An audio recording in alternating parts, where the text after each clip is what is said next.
Are you ready to find out what are the things that you should and also shouldn't do as an admin virtual assistant? In this video, I'm going to dive through my top tips specifically for admin virtual assistants. Either you're starting out or you've already been doing this for a while now, and a few things that I've gotten as feedback from our clients at 2XU for their assistants and how you can avoid some of these mistakes. First one is getting to know your client. Now this will take a while because different clients will be very much an open book. Some clients are very close, like they just want to get the work done. But for you to get your work done as their virtual assistant is that you have to be the one to ask them questions, to ask them for their preferences, to show you what success looks like. Because just because you've had experience for the last 3 years, 4 years as a virtual assistant, you might have had that with a different client who will have different preferences for the current client that you have.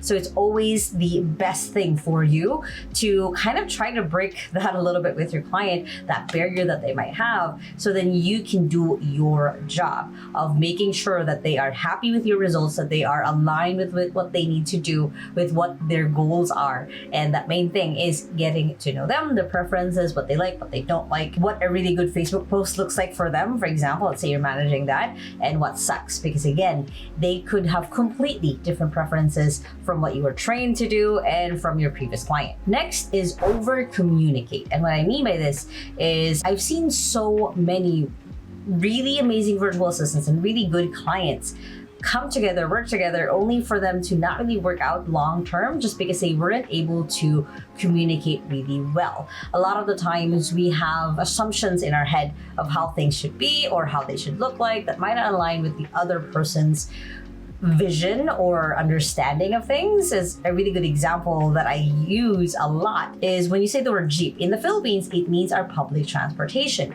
In the US, it means these big trucks basically that can take you anywhere. So just by that perspective of we have different culture background, we have different beliefs, we have different experiences in life, then there's going to be things that you will miscommunicate about of like, hey, can you make this green? Your client meant emerald green, but you found light green. So it's making sure that you guys are aligned in a lot of different ways. That's why you want to get to know your client and to over communicate as best as you can. Giving them reports of like, hey, I worked 10 hours on this task, 5 hours on this task. When you do that, when the client sees like, oh, why did you work 10 hours? I only need you to do this. So then you're finding, even without flagging it, you're finding ways to work better and better with your client every single time. Next, and this is very specific for admin VAs, is you need to guard their attention. What that means is you're making sure that whatever comes into your client's inbox, into their calendar, into their life, you can filter it and make sure that they only see the things that they need to see.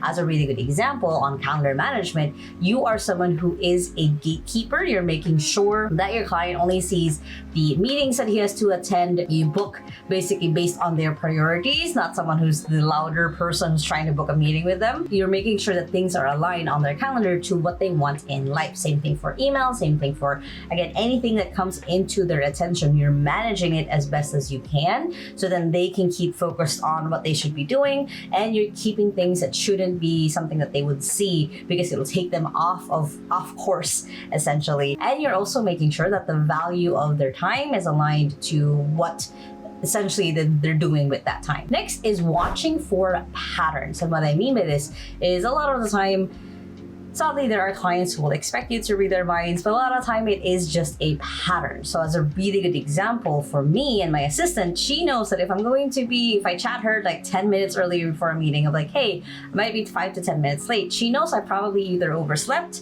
or that I was doing something else. So then she asks me about it. She gets the full context of what's going on, so then she can adjust for herself, but she's seen that as a pattern. So that's what I mean of like, anytime something happens more than 2 times, that's probably a pattern that you can catch, that you can fix hopefully for your client. So for example, on the me oversleeping thing, then my assistant is always making sure that I don't have a lot of meetings in the morning when I have a lot of evening meetings. So if I have calls with clients late at night, I don't have a lot of morning meetings right after, so I can actually fully get some good sleep. Next is just asking for feedback. And this is invaluable because a lot of the times, like I said, your client might have a different perspective from what you're seeing. And when you don't ask for feedback specifically, like, hey, I just finished this project, do you have any feedback? Or like, hey, I'm currently doing this. Let's say you're like 20% through a new project or a new task. It's like, hey, this is what I've done so far. Can I ask for your feedback on how I'm doing, if I'm aligned, if this is misaligned to what you were expecting? It's making sure that you have this quick check-ins with your client. So then for you, kind of a little bit spoon feeding, but at the same time, this is mostly for new tasks. It's making sure that you're aligned with what they're expecting, what they're trying to see, what they want to accomplish, instead of, again, assuming things based on your perspective and your understanding. Next is to document your work. What I mean by this is then creating systems, your standard procedures, your menu basically of how you do things, your checklist. So then you're always following the same kind of picture of success every single time. We call it repeatable results inside of 2XU, where you have this whole documentation written down of like, this is how I do this. I open this link, I open, with this password, I follow steps 1, 2, and 3. So then your consistency constantly shows up as you are finishing up some work. And the key thing here is when you want to take a break or when you need to take a break, when you're sick, need a vacation, whatever it is, things are at least written down. They can easily train the next person, or at least your client has something that they can fall back on of like, oh yeah, this is how she does things. As a really brilliant example is when my assistant goes on vacation, when she's sick, and I have a sales call, there's a sequence of assets that need to be built every single time. And because she has created her SOP and how to do that, I can just follow that and do that myself, and hopefully she'll correct anything else that I might have done wrong when she gets back. Next is to double, triple check. One of the key characteristics or personality types or skill that you really need to have as an admin virtual assistant is that keen to details. That's why I recommended that you document your tasks, document your work, so then you are able to fully have a quick and easy way to just double, triple check your work to make sure that it is right, to make sure that before you send an email, before you put out a calendar invite, before you manage essentially your client, you're able to manage them in the way that they prefer, in the way that they like, and based upon agreed upon terms, basically. Next is look for a community. And what I mean by this is it's always good to have other executive assistants or virtual assistants they can ask questions, ask advice from, ask them for their best practices. And typically here on YouTube, whenever you comment or whenever you interact with the community, there's someone who's always willing to help.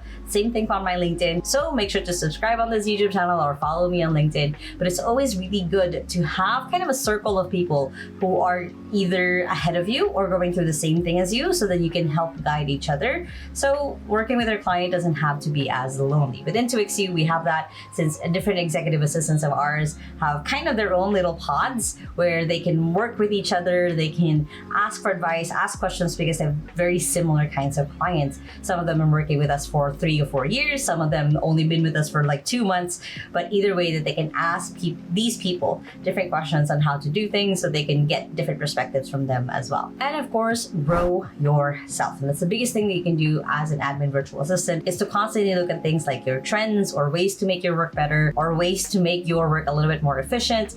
And there's also, of course, now AI and how to use ChatGPT or any other tool that your client might be curious doing. Of course, I have a whole course on how to use ChatGPT as a virtual assistant. You guys can check out on the link below. But basically what I mean by this is constantly work on not just your hard skills, not just on your marketing, your admin skills, but it's also working on your soft skills, on how to be a better person, how to communicate better, how to make connections better. It's also learning how to kind of gain confidence within yourself and what it is that you're doing. So then again, every single time that you show up, you're able to show up in the best way that you can. Now, if you guys like this video, make sure to hit the thumbs up button right there.